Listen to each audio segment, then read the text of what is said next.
In our culture, there's a predominant belief that in order to help people, we need to be direct, to the point, and take off the kid gloves.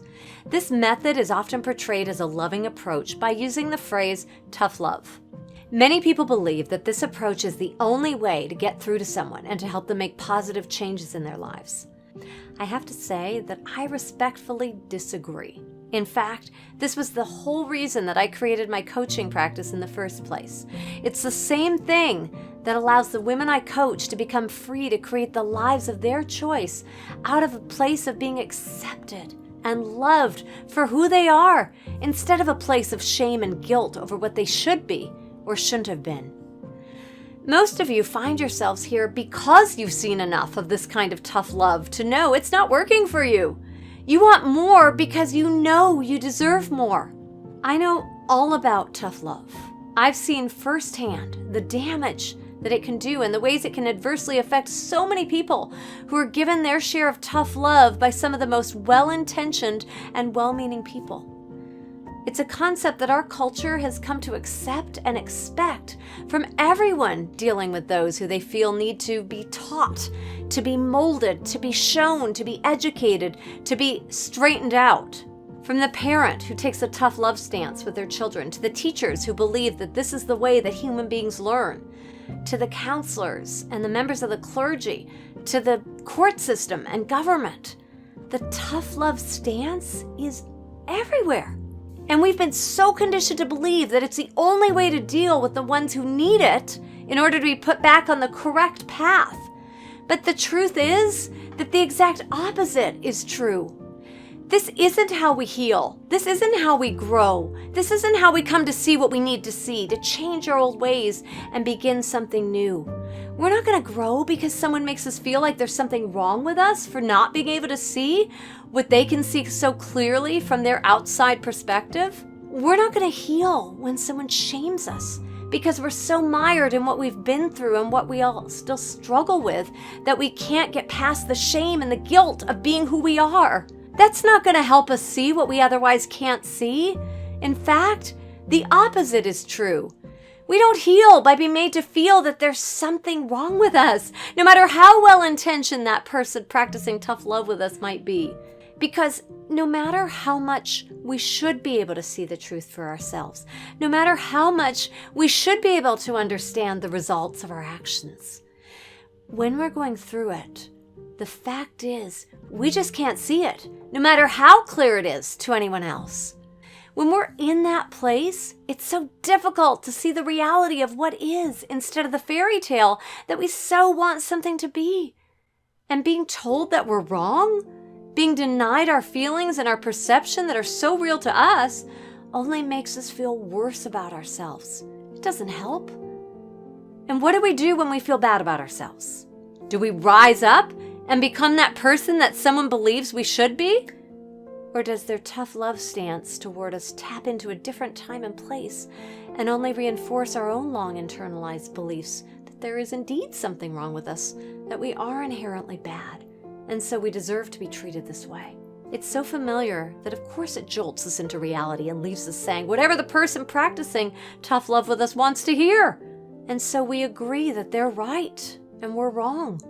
We add them to the list of those we place on that familiar pedestal, while we, in contrast, dig ourselves deeper into that pit. We beat ourselves up even more. Unworthy, unlovable, and now feeling foolish, stupid, and ashamed.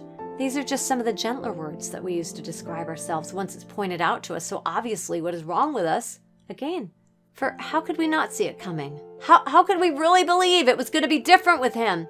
How could we not see the signs that were oh so clear for what seems like everyone else? How could we have been so blind, so foolish, to believe that it could be different this time? How could we not see the writing on the wall so clearly, like everyone else could? With examples like this, we have such a hard time believing there isn't something so very wrong with us. The ways we guilt and shame ourselves are endless. It's a wonder we can even hold our heads up at all. And then, is it any wonder that we stop reaching out for any help? Is it really surprising that we eventually stop trying to get help and simply resign ourselves to the life of a shameful, stupid, foolish person who will never see this for herself?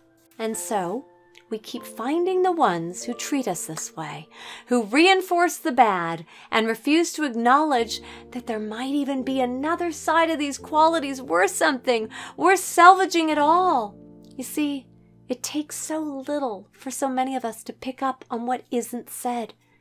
The underlying feeling we sense from someone who can't believe we can't see what is so obvious to them. So then what happens when we feel attacked in this way is that we can no longer hear what they have to say beyond this feeling we sense from them, even if they say so much more. We don't hear them anymore, even if it would help us. Instead, we shut down and our progress slows to a stop as we go into defense mode. It's survival mode to us.